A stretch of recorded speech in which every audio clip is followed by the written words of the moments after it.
And a very warm welcome to the show. Pakistan में corona cases की सूरत हाल अब खौफनाक सूरत हाल इख्तियार कर रही है।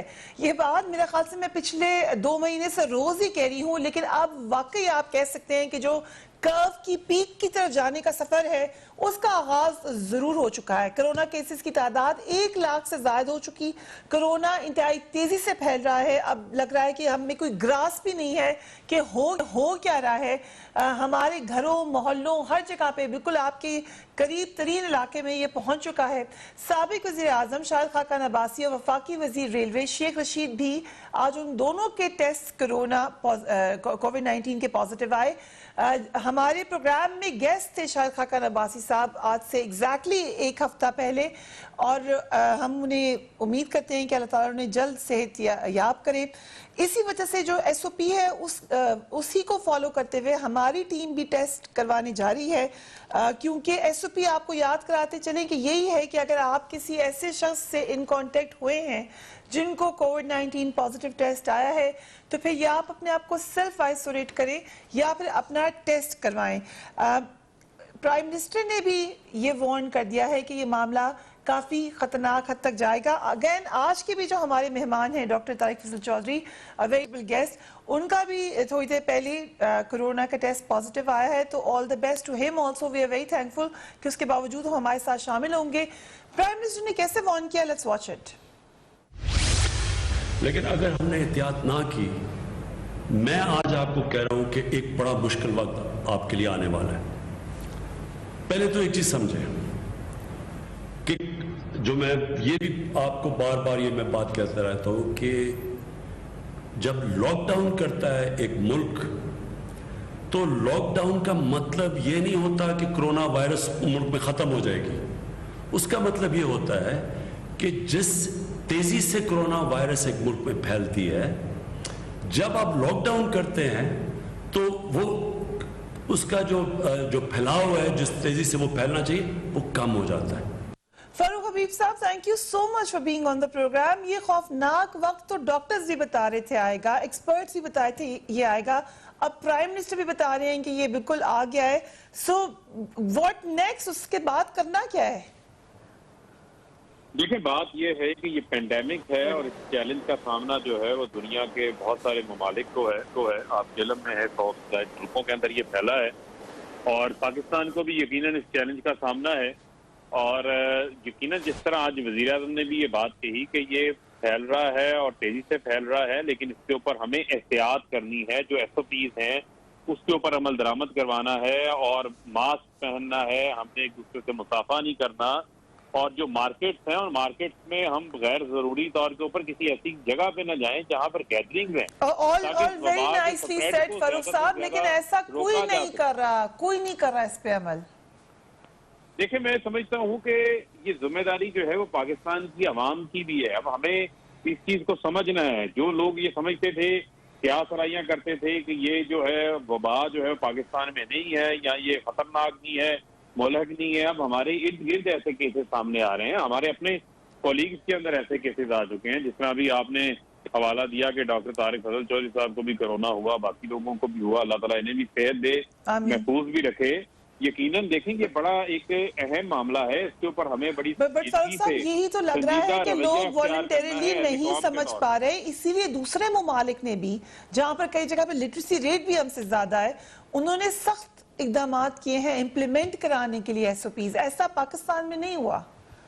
देखिए, मैं ये समझता हूँ कि गवर्नमेंट ने जो है वो उसको इन्फोर्स भी किया, और अभी आपने देखा कि हालिया दिनों के ऊपर जो है इसके ऊपर सख्ती भी आई है और मार्केट को जो है सील किया गया। जिन मार्केट के अंदर SOPs को जो है वो फॉलो नहीं किया जा रहा था उनको सील किया गया है। ऐसे इलाकों को सील किया गया है जिन इलाकों के अंदर ये वबा जो है वो बहुत तेजी से फैल रही थी। तो मैं समझता हूँ कि इस इन्फोर्समेंट के साथ साथ 22 करोड़ का ये मुल्क है, एक बड़ा मुल्क है। मैं समझता हूँ कि इसके अंदर हमें भी जिम्मेदारी को लेना है, और मैं समझता हूँ कि इसके अंदर मीडिया है, सियासतदान है, तमाम लोग जो है इस चीज को बार बार आके एडवोकेट कर रहे हैं, बार बार लोगों को बता रहे हैं कि इन SOPs के ऊपर अमल दरामद करना पड़ेगा।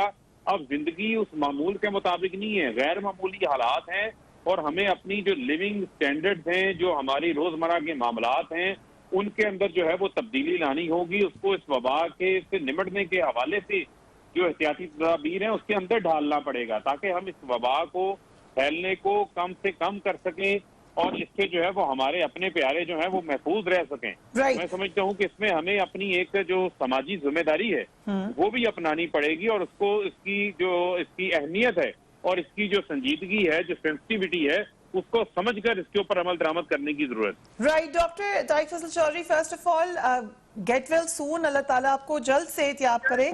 किस तरह, आप डॉक्टर भी हैं क्योंकि बाय प्रोफेशन, सो आपको ज्यादा इसकी जो मेडिकल साइंस का पॉइंट ऑफ व्यू है उससे भी आगाही होगी। कैसे आपको लगा कि आपको ये टेस्ट करवाना चाहिए और क्या सिम्टम्स आपको फील हो रहे हैं? बिस्मिल्लाहिर्रहमानिर्रहीम, बहुत शुक्रिया फरिया आपकी मेरे ख्वाहिशात का। देखिए, ये है कि ये एक ऐसी बीमारी है जिसके बारे में आप कुछ नहीं कह सकते। दिन में अगर आप बावजूद इस बात के कि आप एहतियाती तदाबीर भी कर रहे हैं, मास्क पहन रहे हैं, लेकिन जिन लोगों से आप मिल रहे हैं, खासतौर पर पाकिस्तान में एक ऐसा ट्रेंड देखने में आ रहा है कि जरूरी नहीं है कि जिस शख्स को कोरोना लाहक हो, जो वायरस से इन्फेक्टेड हो, उसे सिम्टम्स भी हों, उसे उस बीमारी के आसार भी हों। बाकी दुनिया के बारे में तो कुछ ममालिक नहीं, लेकिन हमारा पाकिस्तान में ये एक ट्रेंड देखने में आ रहा है कि बहुत सारे लोग इसके कैरियर्स हैं, इन्फेक्टेड हैं, लेकिन ना उन्हें बुखार है, ना उन्हें गला खराब है, ना उन्हें कोई और ऐसा साइन सिम्टम है जो कोरोना के हवाले से खांसी है जिसमें उन्हें कुछ शक पड़ता हो। तो ऐसे लोग जो है वो उनसे आपको वायरस लगने के इम्कान सबसे ज्यादा है, क्योंकि वो ज़ारा खुद भी एहतियात नहीं कर रहे होते और आप भी उनसे इतने मुताबिक नहीं होते। तो हमने अपनी तमाम तर कोशिशें लोगों को हम ज़ारा समझाते हैं, खुद भी ये तमाम एहतियाती तदाबीर इख्तियार की, लेकिन अब मुझे नहीं समझ आ रही खासतौर पे कौन सी ऐसी एनवायरनमेंट थी जिसमें हम एक्सपोज हुए और जिसमें शायद खकाना भाई साहब और मैं पिछले दिनों हमने कच्चे ट्रैवलिंग वगैरह की, कुछ ऐसी जगहों पे गए, मेरा ख्याल है कि वहां से हम दोनों को शायद कच्चा ये इन्फेक्शन हुई है। अब ये आप लोगों ने सोचना है कि खाकान अब्बासी साहब की वजह से आपको लगी है या आपकी वजह से उनको लगी है, but we wish both of you कि आप लोग ठीक ठाक हो जाएं।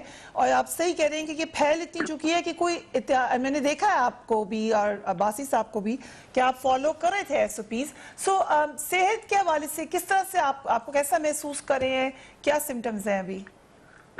देखिए, मुझे तो इस वक्त अल्हम्दुलिल्लाह बाकी कोई ऐसी तकलीफ नहीं है, लेकिन हल्का सा बुखार जरूर है, तकरीबन 99 डिग्री या 100 डिग्री तक, और बाकी कोई ऐसी खांसी या कोई और ऐसी गला खराब शुरू में थोड़ा सा था, लेकिन आज वो अल्हम्दुलिल्लाह वो भी ठीक है, जिसकी वजह से ये चंद अलामात ऐसी थी जिसकी वजह से मैंने टेस्ट करवाया। बाकी कुछ लोगों को ये अलामात जो है ये वक्त के साथ थोड़ी सी शदीद हो जाती हैं, कुछ लोग जो मैंने आपको जैसे अर्ज की ऐसे हैं कि जिन्हें बिल्कुल साइन सिम्टम ही नहीं होते।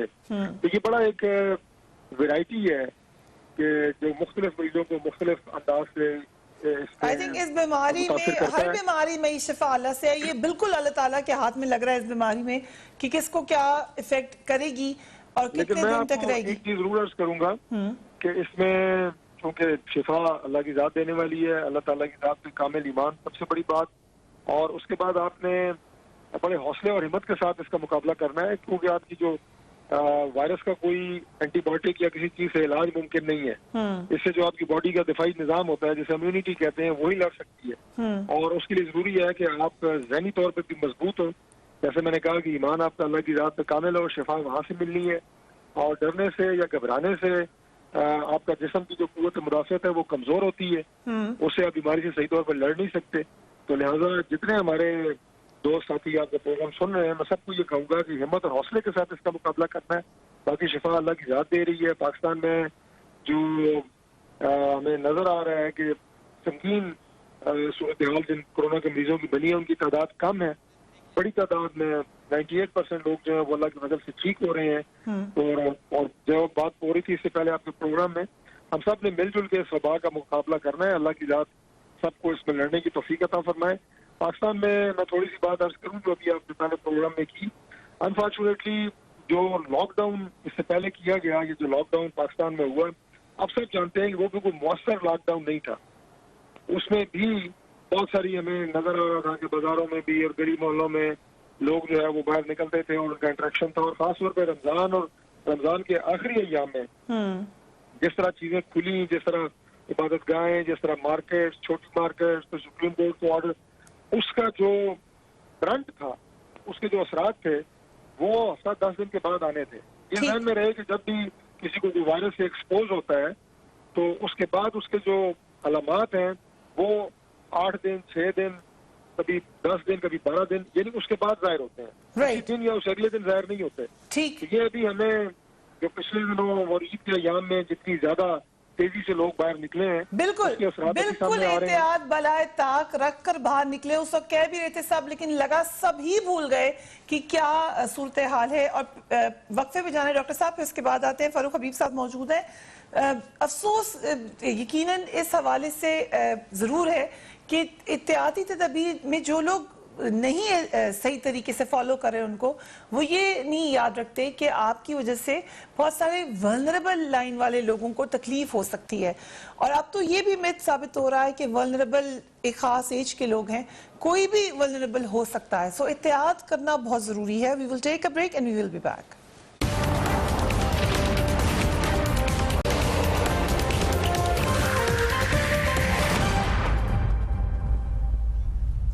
And welcome back. पाकिस्तान में आखिरकार कई दहाइयों से जारी शुगर माफिया की मनमानियों के खिलाफ कार्रवाई का आगाज हो रहा है। बड़ा प्रेशर था, अब हम ये बात कह सकते हैं कि आगाज हो रहा है। हुकूमत ने फैसला किया है कि शुगर मिल्स के खिलाफ तहकीकात नैब के सुपुर्द कर दी जाए, जो कि 1985 से आज तक होने वाले तमाम मामलात की छानबीन करेगा। शुगर तहकीकाती कमीशन की रिपोर्ट पर वज़ीर आज़म ने 7 अहम फैसले किए हैं, बड़े इंपॉर्टेंट है। Let's have a look. Sugar मिलों को मिलने वाली सब्सिडी की तहकीकात नैब के सपोर्ट कर दी जाएंगी, यानी उन्होंने उसको वेरिड लेवल्स पर डायसेक्ट कर दिया है और इस मामले की जो इन्वेस्टिगेशन है अब वो मुख्तलिफ तरीके से होगी। सो नंबर 1, नैब इस हवाले से तहकीक करेगा। Then income tax, sales tax fraud और बेनामी लेन देन की तहकीकात FBI करेगा। मुसाबकती कमीशन कार्टलाइजेशन की तहकीकात करेगा। बरामदात और कर्ज माफ करवाने की छानबीन स्टेट बैंक ऑफ पाकिस्तान के हवाले की गई है। कॉर्पोरेट फ्रॉड की तहकीकात FIA securities and exchange commission करेगा। मुबैना जाली बरामदात और मनी लॉन्ड्रिंग की तहकीकात FIA की सुपुर्द की गई है। सूबाई कवानीन की खिलाफ वर्जी की तहकीकात इंसदाद बदनवानी के सूबाई महकमे को दी गई हैं।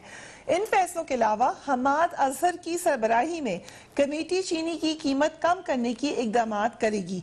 20 से 25 सालों के दरमियान दी जाने वाली सब्सिडी की तहकीकात के लिए रेफरेंस दायर करने का कहा गया है।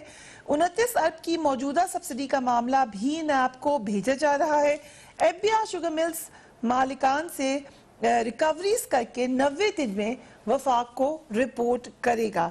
सो फारूक हबीब साहब, चीनी स्कैंडल कमीशन की रिपोर्ट पर ये मामला आपके ख्याल से प्राइम मिनिस्टर को खुद सॉल्व करना था या इदारों में भेज दिया है, और इन इदारों की इतनी कैपेसिटी है कि वो आपको तहकीक करके देंगे? Are you confident?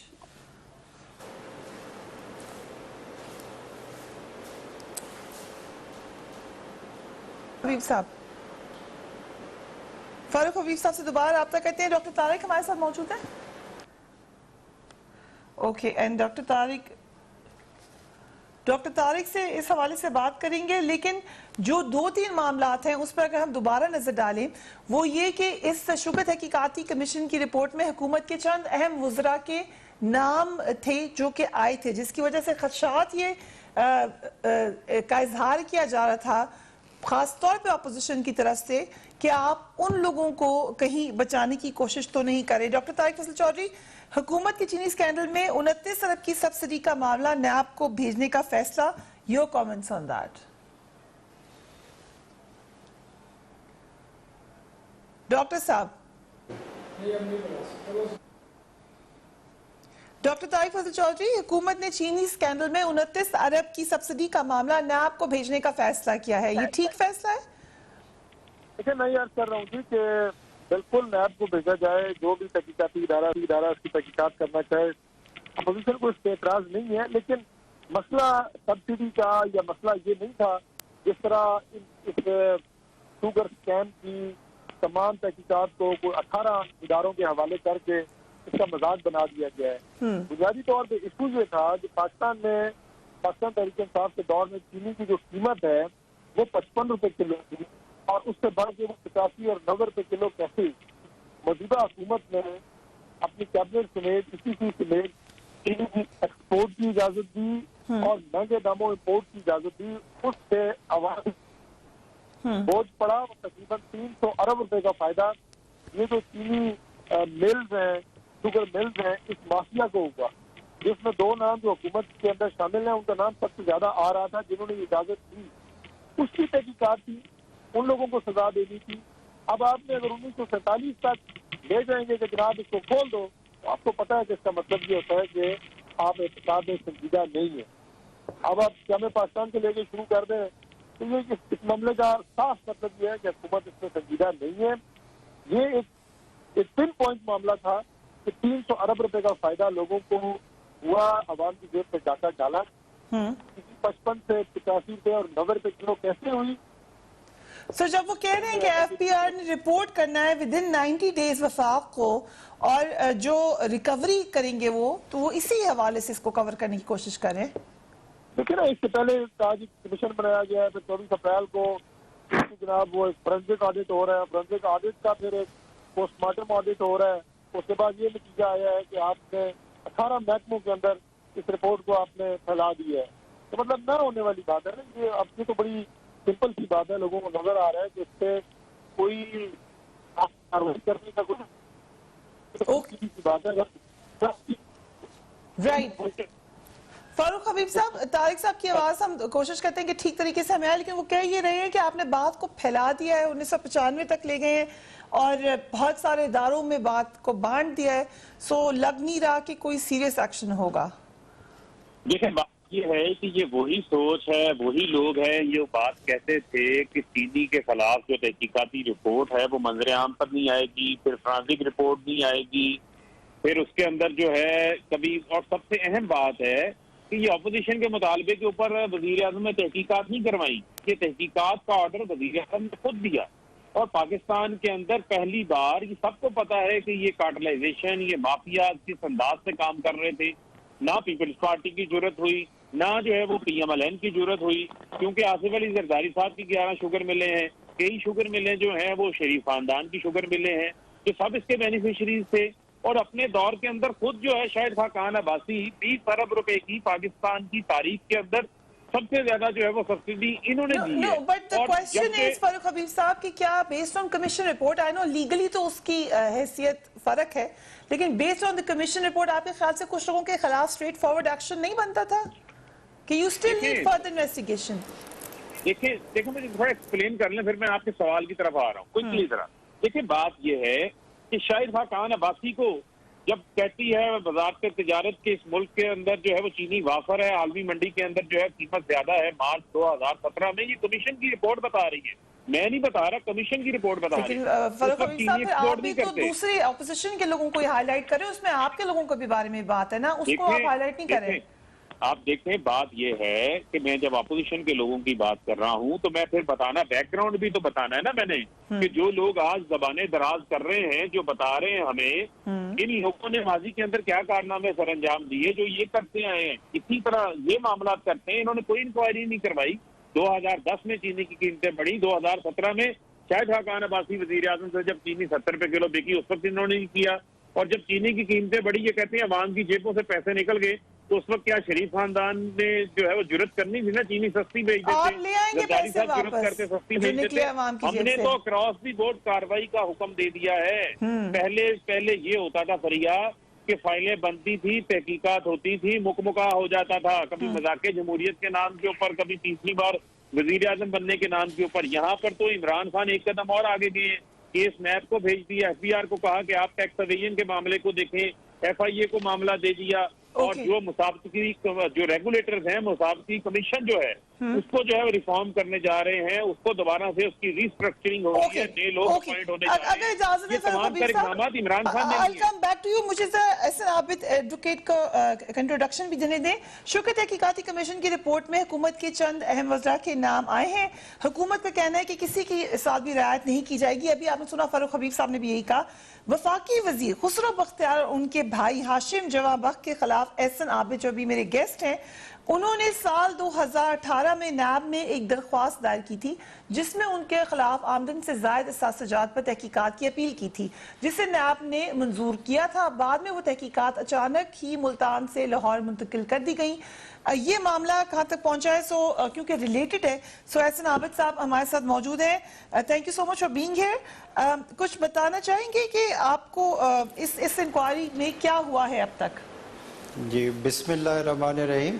पहले तो इंतहाई रिस्पेक्टेड फरिया इदरीस साहबा, मैं आपका मशकूर हूँ और आपके जो जर्नलिज़म के जो डायरेक्शन है उसकी मैं दाद देता हूँ और खराज तहसीन पेश करता हूँ। वो इस सेंस में कि आपने ग्रास रूट लेवल जो एक्चुअल इफेक्टिव है, जिसकी अप्रोच हायर फोरम या हायर फोरम पर नहीं है, आपने मुझे जो है ना मौका दिया, मैं आपका मशकूर हूँ।